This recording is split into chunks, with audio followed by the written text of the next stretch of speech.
Assalamualaikum warahmatullahi wabarakatuh. Kami dari kelompok 7 yang beranggotakan Sri Yulia Zulizah, Wahyu Nifitasari, Abdul Rashid, serta Fadila akan mempresentasikan makalah kami yang berjudul pengujian terhadap aktiva tetap. Poin yang pertama yaitu pengertian aktiva tetap. Aktiva tetap ialah kekayaan perusahaan yang memiliki wujud, mempunyai manfaat ekonomis lebih dari 1 tahun, dan diperoleh perusahaan untuk melaksanakan kegiatan perusahaan, bukan untuk dijual kembali. Menurut Zaki Baridwan 1992 halaman 271 menjelaskan aktiva tetap berwujud yang sifatnya relatif permanen atau menunjukkan sifat bahwa aktiva yang bersangkutan dapat digunakan dalam jangka waktu yang relatif cukup lama yang digunakan dalam kegiatan perusahaan.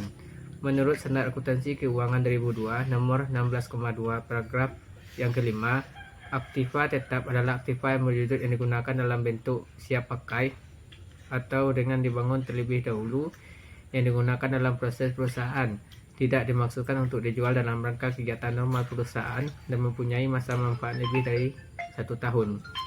Dari definisi di atas dapat disebutkan sifat-sifat tetap berwujud digunakan dalam operasional perusahaan, tidak untuk diperdagangkan. Umur ekonomis lebih dari 1 tahun yang sifatnya relatif tetap permanen dan berwujud fisik, artinya dapat dilihat dan dirasakan dengan panca indera.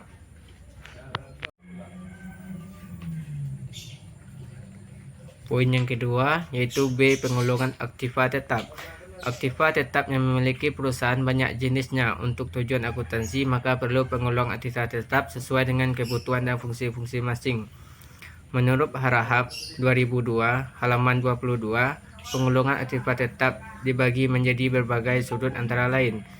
1. Sudut substansi. Aktiva tetap dapat dibagi.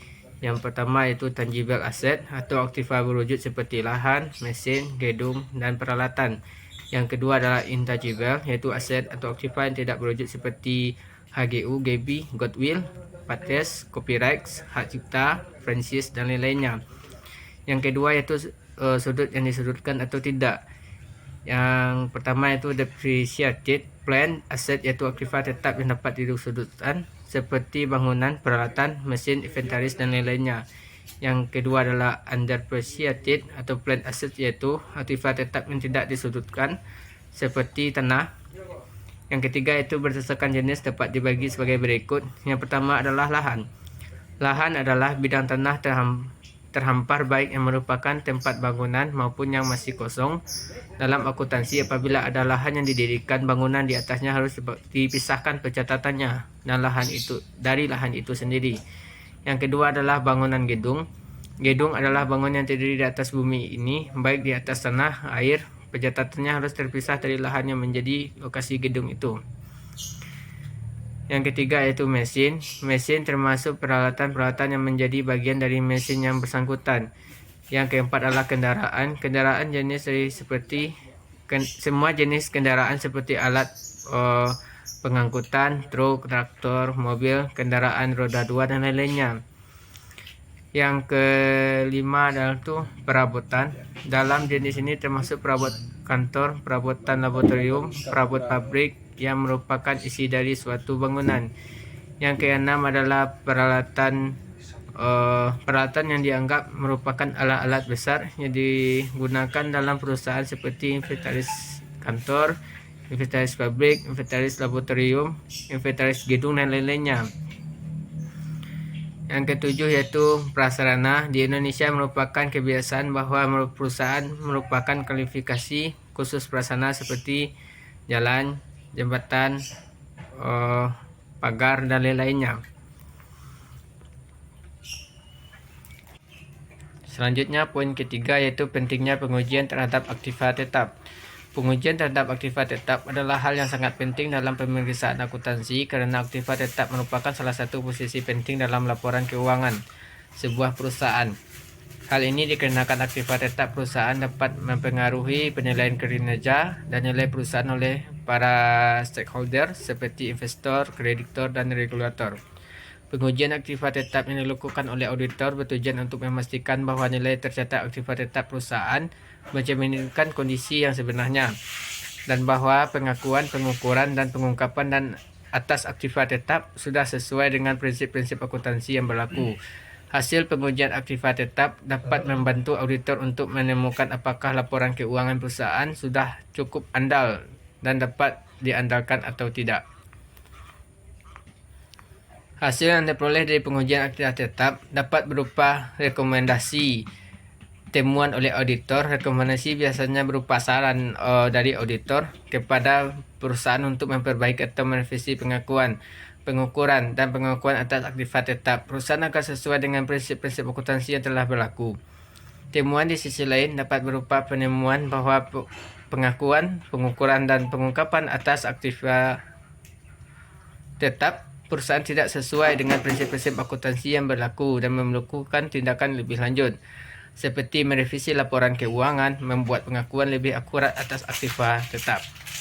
Secara keseluruhan, pengujian aktiva tetap merupakan bagian penting dari pemeriksaan akuntansi karena dapat memberikan informasi yang penting bagi para stockholder mengenai keandalan laporan keuangan perusahaan. Hasil pengujian dapat membantu perusahaan untuk memperbaiki atau merevisi pengakuan dan pengakuan aktiva tetap agar lebih akurat dan sesuai dengan prinsip-prinsip akuntansi yang berlaku. Assalamualaikum warahmatullahi wabarakatuh. Saya Sri Yulia Zulhiza dengan NIM 201604051 akan melanjutkan presentasi dari rekan saya yaitu poin D. Prinsip akuntansi berterima umum dalam penyajian aktiva tetap di neraca. Yang pertama, dasar penilaian aktiva tetap harus dicantumkan di dalam neraca. Yang kedua, aktiva tetap yang digadaikan harus dijelaskan. Yang ketiga, jumlah depresiasi akumulasian dan biaya depresiasi untuk tahun kini harus ditunjukkan di dalam laporan keuangan. Yang keempat, metode yang digunakan dalam penghitungan depresiasi golongan besar aktiva tetap harus diungkapkan di dalam laporan keuangan. Yang kelima, aktiva tetap harus dipecah ke dalam golongan yang terpisah jika jumlahnya material. Yang keenam, aktiva tetap yang telah habis didepresiasi namun masih digunakan untuk beroperasi jika jumlahnya material harus disajikan. Selanjutnya, poin E. Tujuan pengujian substantif terhadap saldo aktiva tetap. Yang pertama, memperoleh keyakinan tentang keandalan catatan akuntansi yang dengan aktiva tetap. Yang kedua, membuktikan keberadaan aktiva tetap dan keterjadian transaksi yang berkaitan dengan etap dicantumkan neraca. Yang ketiga, membuktikan hak kepemilikan klien atas aktiva tetap yang dicantumkan di neraca. Yang keempat, membuktikan kewajaran penilaian aktiva tetap yang dicantumkan di neraca. Yang kelima, membuktikan kewajaran penyajian dan pengungkapan aktiva tetap di neraca. Baiklah, saya Wahyu Novitasari dengan NIM 201604008 akan mencoba untuk mempresentasikan tentang poin prosedur pengujian terhadap aktiva tetap. Prosedur audit pengujian substantif terhadap saldo aktiva tetap antara lain itu ada yang pertama, yaitu ada prosedur audit awal. Auditor melakukan rekonsiliasi antara informasi aktiva tetap yang dicantumkan di neraca dengan catatan akuntansi pendukungnya. Rekonsiliasi ini perlu dilakukan agar auditor memperoleh suatu keyakinan yang memadai bahwa informasi aktiva tetap yang dicantumkan di neraca didukung dengan catatan akuntansi yang dapat dipercaya oleh karena itu, auditor melakukan 6 prosedur audit. Yang pertama itu akan diuji lebih lanjut usus saldo aktiva tetap yang tercantum di dalam neraca ke saldo akun aktiva tetap bersangkutan di buku besar. Yang kedua itu hitung kembali saldo aktiva tetap di buku besar. Dan yang ketiga, lakukan review terhadap mutasi di luar biasa dalam jumlah dan sumber posting dalam aktiva tetap, serta hitung akumulasi penyusutan aktiva tetap tersebut. Dan yang keempat, usut saldo akun aktiva tetap ke kertas kerja tahun lalu. Yang kelima, usut posting pendebetan dan pengkreditan ke dalam jurnal yang bersangkutan. Dan yang keenam, lakukan rekonsiliasi akun kontrol terhadap aktiva tetap dalam buku besar ke buku pembantu aktiva tetap. Nah, prosedur yang kedua itu prosedur analitik. Prosedur analitik itu antara lain itu ada hitung rasio. Hitung rasio itu ada beberapa macam. Yang pertama tingkat perputaran aktiva tetap. Yang kedua laba bersih dengan aktiva tetap ke modal saham, biaya reparasi dan pemeliharaan dengan aktifat tetap. Nah, yang kedua itu ada lakukan analisis hasil prosedur analitik dengan harapan didasarkan pada data masa lalu, baik data anggaran maupun data realisasi. Nah, prosedur yang ketiga itu ada prosedur pengujian terhadap transaksi rinci. Yang pertama, periksa tambahan aktifat tetap ke dokumen yang mendukung timbulnya transaksi tersebut. Yang kedua, periksa berkurangnya aktifat tetap ke dokumen yang mendukung timbulnya transaksi tersebut. Yang ketiga, lakukan pemeriksaan pisah batas atau cut-off terhadap transaksi aktifat tetap. Nah, yang keempat, lakukan review terhadap akun biasa, maintenance maupun biaya reparasi. Nah, yang keempat, prosedur pengujian terhadap saldo akuntansi. Setelah itu, lakukan inspeksi atau penipuan terhadap aktifat tetap yang dapat dilakukan dengan melakukan inspeksi terhadap tambahan aktifat tetap, lakukan penyelidikan dan sesuaikan jika terjadinya perbedaan. Nah, yang ketiga, periksa dokumen yang mendukung pembayaran dan pembelian aktifat tetap.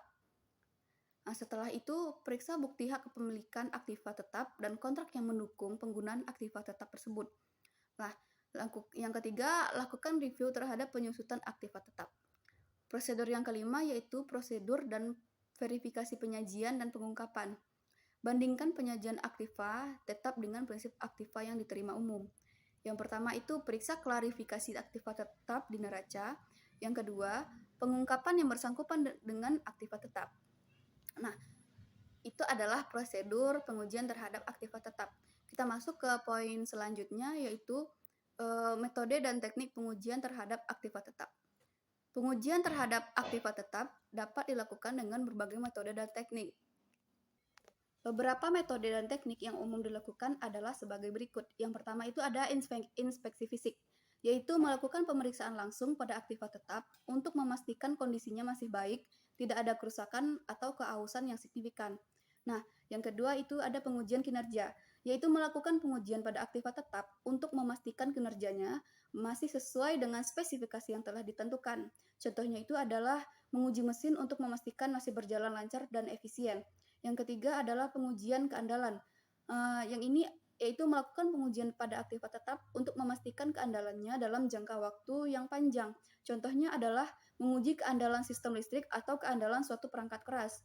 Yang keempat, analisis biaya manfaat, yaitu melakukan analisis biaya manfaat untuk memastikan bahwa biaya yang dikeluarkan untuk mempertahankan atau memperbaiki aktiva tetap masih menguntungkan dibandingkan dengan manfaat yang dihasilkan dari penggunaannya. Yang kelima yaitu ada evaluasi risiko. Melakukan evaluasi risiko terhadap aktiva tetap untuk memastikan bahwa risiko kerusakan atau kehilangan aktiva tetap sudah diminimalisir dan diantisipasi dengan baik. Yang keenam yaitu ada audit, yaitu melakukan audit terhadap aktiva tetap untuk memastikan bahwa prosedur pengelolaan aktiva tetap telah dilaksanakan dengan baik dan sesuai dengan standar yang ditetapkan. Nah, pengujian terhadap aktiva tetap dapat dilakukan secara berkala atau sesuai dengan kebutuhan. Pengujian yang dilakukan secara teratur dapat membantu memastikan bahwa aktiva tetap terus berkinerja baik dan tidak menimbulkan risiko yang tidak diinginkan. Poin selanjutnya yaitu adalah penilaian risiko dan materialitas terhadap pengujian aktiva tetap. Berikut ini adalah cara-cara untuk menilai risiko dan materialitas dalam pengujian terhadap aktiva tetap. Yang pertama yaitu identifikasi risiko. Risiko harus diidentifikasi dan dinilai sebelum pengujian aktiva tetap dilakukan. Risiko yang mungkin terjadi meliputi risiko kecurangan, kesalahan pengukuran atau penilaian aktiva tetap, dan risiko terkait dengan pengelolaan dan penggunaan aktiva tetap. Yang kedua yaitu evaluasi materialitas.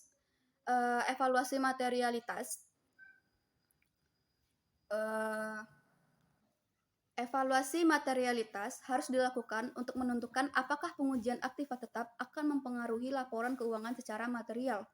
Evaluasi materialitas ini dapat mempertimbangkan nilai relatif aktiva tetap terhadap total aset dan kewajiban perusahaan, serta dampaknya pada laporan keuangan. Yang ketiga, pemilihan metode pengujian. Metode pengujian yang sesuai harus dipilih berdasarkan risiko dan materialitas yang terkait. Metode ini dapat meliputi pemeriksaan fisik, pengujian substantif, analitis, atau pengujian dokumen. Yang keempat, pengumpulan bukti-bukti yang relevan harus dikumpulkan dan dinilai dengan hati-hati untuk menentukan apakah risiko yang terjadi dan apakah itu material atau tidak. Yang kelima, evaluasi hasil pengujian. Hasil pengujian harus dinilai untuk menentukan apakah risiko tersebut material dan memerlukan tindakan lebih lanjut atau tidak.